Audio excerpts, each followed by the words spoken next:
بھولے جاتے ہیں. لوگ کہتے ہیں کہ ہے شعر مداوا غم کا، لوگ کہتے ہیں کہ ہے شعر مداوا غم کا، اس کے انوار سے کم دل کی چبھن ہوتی ہے. آئیے چلیے ذرا لطف کا ساماں ہو جائے. اب سلو میں بھی ایک بزم سخن ہوتی ہے، تو اس بزم سخن کو سجانے والے ہمارے بہت خوبصورت اشعار کہتے ہیں. اور جب آدمی کچھ دیر کے لیے اپنے مسائل سے دور ہونا چاہتا ہے تو اس کو یاد آتی ہے جناب خالد مسعود خان. بہت خوبصورت شاعر ہمارے درمیان تشریف لاتے ہیں جناب مسعود خان صاحب.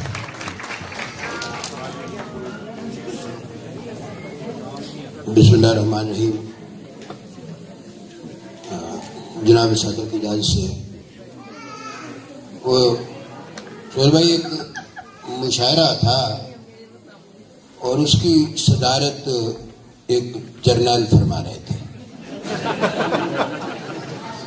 مطلب جب جرنیل کو کوئی صدارت نہ ملے تو وہ مشاعرے کی صدارت اڑا لیتا ہے. وہ فارسی میں کہتے ہیں کہ گندم نہ کر بام رسد بھوسا غنیمت است. گندم نہ ملے تو بھوسا ہی صحیح. تو وہ جرنیل صاحب زندگی میں پہلی بار وہ مشاعرہ انہوں نے سنا اور اسی میں ان کو صدارت عطا ہو گئی.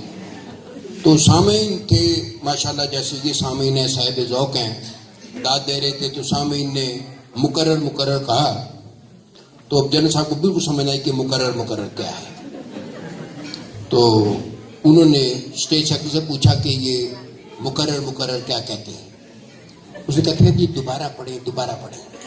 انہوں نے مائک پکڑا اور کہا کہ یہ جو شاعر ہیں یہ آپ کے باپ کے نوکر نہیں ہیں.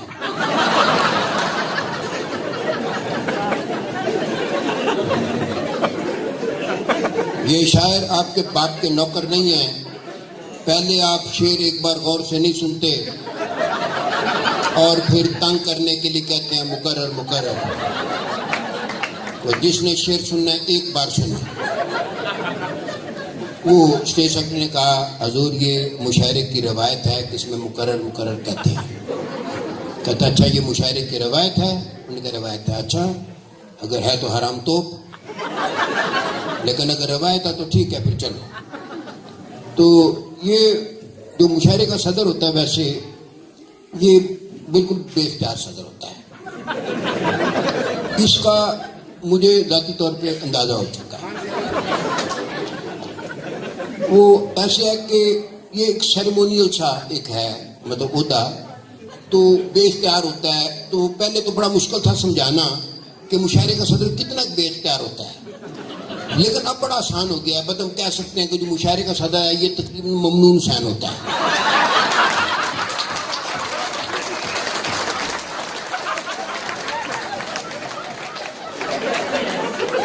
لیکن مشاعرے کا صدر بہرحال اس کو ممنون حسین پہ ایک فوقیت ضرور ہے کہ ممنون حسین کو صرف 23 مارچ اور 14 اگست کو دھوپ لگوائی جاتی ہے، جبکہ مشاعرے کا صدر کوئی 10 12 15 بار جو ہے سال میں یہ صدارت کر لیتا ہے. وہ ایک بار سائیوال میں مشاعرہ تھا تو اور قیت الرجال کا یہ عالم تھا کہ صدارت مجھے مل گئی. اب میں جب صدر کی کرسی پہ بیٹھا تو میرے مزاج تھوڑی سی نہ کہ بندہ چوڑا نہیں ہو جاتا، میں تھوڑا سا میری پھونک آ گئی. تو میں نے ادھر ادھر دیکھا تو ایک شاعر جو تھا نا وہ شاعر بڑا مطلب بے وزن سناتا تھا اور بہت زیادہ سناتا تھا.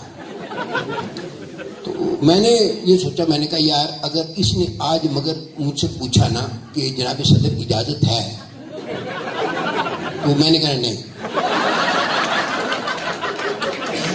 اچھا مشاعرے کی 450 سالہ جو تاریخ ہے اس میں ایسا کبھی نہیں ہوا کہ کسی نے کہا جناب صدر اجازت ہے اور صدر نے کہا کہ نہیں.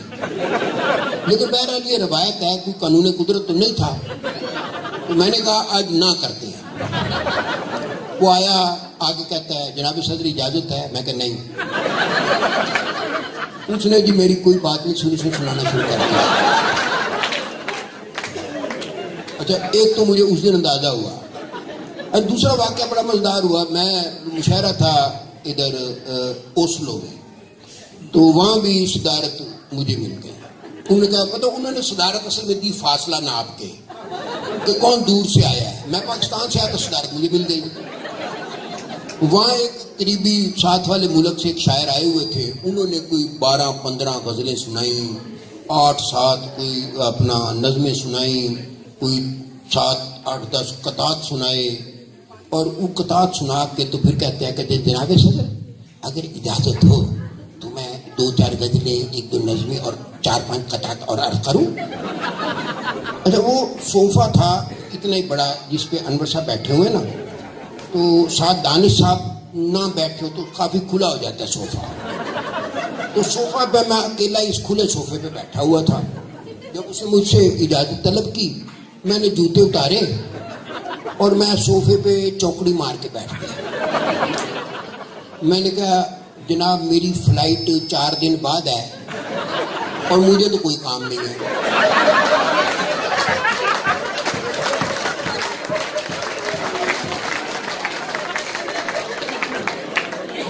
اس نے بھی سنانا شروع کر دیا. مشاعرے کے بعد کہتا ہے وہ جناب صدر دراصل آپ نے وہ طنز تو کیا تھا لیکن میں نے بھی تجاہل عارفانہ سے کام لیا. آپ یقین کریں میں نے اپنی پوری زندگی میں تجاہل عارفانہ کا اس سے بہتر استعمال کبھی نہیں سنا. اچھا, یہ جو میں نا 2 نظمیں ہیں, اور ایک پہلی بات تو یہ کہ ان جو دونوں نظمیں ہیں تازہ نظمیں ہیں اور ان کا عنوان کوئی نہیں. تو میں ٹھیک ہے, اس کو عنوان کوئی نہیں. آپ بھی سننے کے بعد کہیں گے کہ بہت اچھا کیا اس کو عنوان نہیں رکھا. اور جس طرح وہ فلمیں چلتی تھیں تو ان کے ساتھ لکھا ہوتا ہے کہ اس فلم کے سارے کردار جو ہے وہ فرضی ہیں اور کسی قسم کی مشابہت جو ہے وہ محض اتفاقاً ہوگی. تو اس جو دونوں نظمیں ہیں اس کے کردار بھی فرضی ہیں اور اگر کوئی مشابہت ہے تو وہ محض اتفاقاً ہوگی. یہ ایک پہلی نظم کہ یہ گل ٹھیک ہے پیر کے گھر سے فیض نہ ہو تو فائدہ کی ہے. یہ گل ٹھیک ہے پیر کے گھر سے فیض نہ ہو تو فائدہ کی ہے, لیکن یہ بھی ٹھیک ہے آخر فیض کی بھی کوئی حد ہوتی ہے.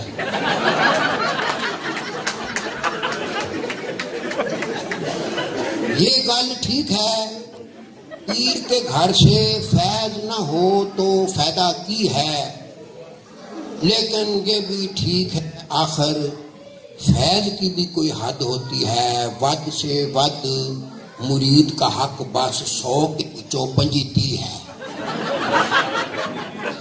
ود سے ود مرید کا حق بس 100 کے پچھوں 25 ہے. جڑا پیر کا سارا فیض ولیٹ کے 9-11 ہو جائے, سچی پوچھو یہ تو پھر مرید نہیں ہے 420 ہے. اتفاقی ہے. دوسری جو ہے وہ نظم بھی اس کو عنوان کو نہیں کہ بڑے اوکھے مسئلے کا مشکل سے ہم نے جو ایک حل نکالا. احسان صاحب, بڑے اوکھے مسئلے کا مشکل سے ہم نے جو ایک حل نکالا, تو اگیوں سے اس حل کے نخرے یہ دیکھو, تو اگیوں سے اس حل کے نخرے یہ دیکھو, لگا پوچھنے ہو کہ وہ لال پیلا نیلا کالا مجھے کیوں نکالا, مجھے کیوں نکالا.